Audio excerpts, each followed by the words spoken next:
9. Well, we were speaking at the top of the show about that new report from the Grattan Institute, and it has found that specialist healthcare is getting far too expensive. 1 in 5 of you who visited a specialist were hit with an extreme fee, which on average is more than 3 times the Medicare rebate. Well, Dr. Bridget Corrigan is a plastic surgeon in Perth. She also chairs the AMA WA's Private Practice Specialist Committee. Dr. Corrigan, good morning. Hi, Nadia. First of all, your reaction to the Grattan Institute report, is what they're saying fair? Well, I have to be honest that I've only had a chance to have a quick look at it this morning.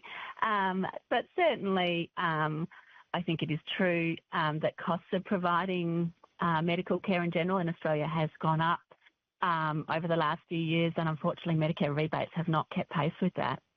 Can you help us understand then why specialist fees are so high? Well, so the Medicare rebate has been stagnant or frozen for a long period of time and then has not kept pace with inflation. And for specialists in private practice, the costs of providing that service have escalated dramatically over the last few years, like any small business. So the cost of staff, the cost of nursing staff, the cost of medical indemnity, the cost of IT services, and a whole range of other things that have led to increasing overheads and unfortunately increasing cost of providing the service. And Medicare rebates have simply not kept pace with that. Is there a better system that would drive down prices? Well, I think certainly, one of the things that I think is unique in Australia and that we need to protect is that we have both a strong private and public sector. I think that the rebates that private specialists receive or that all doctors receive do need looking at because they simply are not reflective of the cost of providing the service. We've also seen some lack of investment in public outpatient clinics over the last few years, and it is important that we maintain both a strong public and private sector so that patients have choice and that patients do have access to the healthcare they need. Dr. Brigid Corrigan is my guest this morning. She's a plastic surgeon, so a specialist, and also with the AMA WA, their Private Practice Specialist Committee. If we look at some of the recommendations, you talk about an investment in more public clinics, which is what the Grattan Institute says probably $500 million needs to be invested in that.